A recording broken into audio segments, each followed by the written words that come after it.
মানে কাৰ্বি আংলং সোমাই গৈছে এইবিলাক নিজা কোনো মানুহ নাই কিবা শব্দ আহিছে এইবিলাক কিবা গ'লাকে মানে মেঘালয় মানে ডিষ্ট্ৰিক্ট পাবগৈ তো সেই গাইছ সকলো মই নতুন বুলিবলৈ পানী গাছ ঠাণ্ডা চাই নিশ্চয় গমাইছে মই ক'লৈ গৈছোঁ বৰ্তমান এতিয়া তো গাইছ প্লিজ ভিডিঅ'টো কণ্টিনিউ চাই থাকক আপোনালোকে আৰু এজনী কোন হয় বাৰু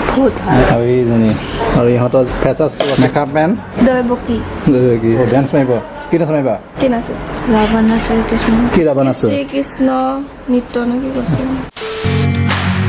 আৰু এতিয়া গাইছ আহি পালোঁ মই গোপালখন চাব ইচ্ছা আৰু আগতে এটা মই ভিডিঅ' কৈছিলোঁ জালখন আছিলে আৰু সেইফালে মানে ভিডিঅ' কৰা নাছিলোঁ আৰু মই এতিয়া যাম কাৰ্বি আংলঙৰ ফালে আৰু এই জালখন বহুত পুৰণা দিনীয়া আৰু এখন চাওক জাললং গাইছ মানে আজি অকলে আহিছোঁ আৰু সেইফালে যিহেতু চাহপাত বাগিচা গোটেই ঠাইডোখৰ চিনি পেলাই বহুত ধুনীয়া আৰু ফাইনেলি গাইছ মানে মই তাৰ পৰা ইফালে আহিলোঁ অকলে ভাল লগা নাছিল যদিও আহিলোঁ পাৰ হৈ চব এইফালে চাহপাত বাগিচা চাওক ধুনীয়া লাগিছে ঠাইবিলাক আৰু গাইজ মানে দলংখন যিহেতু বহুত পুৰণা হৈছে আৰু মানুহবিলাক কেনেকৈ আহে নাজানো বহুত মানুহে এনেকৈ মানে চাইকেল লৈ বা গাড়ী লৈ মানে অহা যোৱা পাৰ কৰি পেলাই আৰু সিফালৰ পৰা আহি মই বৰ্তমান আছোঁ এতিয়া ৰবৰ বাগান মানে চাহপাত বাগিচাৰ মাজত দেখিছেনে ধুনীয়াকৈ ৰবৰ গছ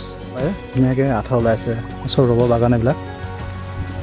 আৰু গাইজ মানে চাওক এইখিনি ৰাস্তা খুব বেয়া মানে আৰু গাইজ এতিয়া ফাইনেলি পালোহি মই আহি এতিয়া মানে কাৰ্বি আংলং সোমাই গৈছে এইফালে আৰু এইফালে চাওক নিজান কোনো মানুহ নাই তো আগতে মই এইফালে আহি থাকোঁ আগতে চিনি পাওঁ আগতে ৰাস্তাবিলাক আৰু এইখিনি মানে এই বালিঘাট এইখিনি আছে তো ইয়াৰ পৰা বালি নি থাকে মানুহে গোটেই মানে পাহাৰীয়া এলেকা আৰু চাহপাত বাগিচা আছে কিবা শব্দ আহিছে এইবিলাক কিবা মন্দিৰ আছে নেকি তো ধুনীয়াকৈ চাওক এই চাহপাত বাগিচা মই সুধিব লাগিব এইখিনি কি ঠাই পৰে দাদা এইখিনি ক'ত ঠাই পৰে এইখিনি কি ঠাই কয় এইখিনি উগুৰি বাগান কয় উগুৰি বাগান এনে ক'ৰ পৰে এইখিনি কাৰ্বি আংলং আৰু কৈছে দাদাজনৰ কোৱা মতে চাওক ঠাই হৈছে মানে কাৰ্বি আংলং ডিষ্ট্ৰিক্ট পৰে তো ইয়াত মই এতিয়া বৰ্তমান আছোঁ আৰু এইফালে যদি মই যাওঁ আগলৈ এখন মানে জাললং আছে তো সেইখনো চাগে মানে গোপালখন চাহ বাগিচা আণ্ডাৰ পৰে আৰু তালৈ গৈ আছোঁ আৰু সিফালে গৈ পামগৈ মানে মেঘালয় যদি সিফালে যাওঁ মই মেঘালয় মানে ডিষ্ট্ৰিক্ট সোমাই যামগৈ আৰু ধুনীয়া এটা প্ৰাকৃতিক পৰিৱেশ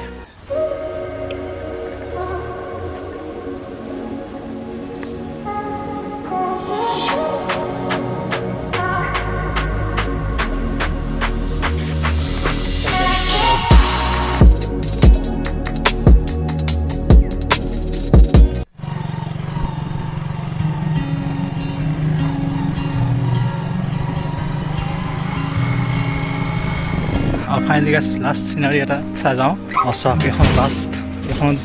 মানে আচলতে এখন 3 নম্বৰ জাললং হ'ব পাৰে এখন 3 নম্বৰ জাললং আৰু এখন মানে কাৰ্বি আংলং আৰু কাৰ্বি আংলং মানে এয়া ডিষ্ট্ৰিক্ট সোমাই গৈছে আৰু এইফালে গ'লাকে মানে মেঘালয় মানে ডিষ্ট্ৰিক্ট পাবগৈ তো এইফালে নাযাওঁ আৰু মই তো এইখিনি আপোনাক দেখুৱালোঁ কপিলি তো গাইছ ইমান এটা ভিডিঅ' শেষ কৰিছোঁ তো ভিডিঅ' ভাল পালে লাইক কৰিব আৰু চেনেলটো প্লিজ ছাবস্ক্ৰাইব কৰি দিব তো আৰু আগলৈকে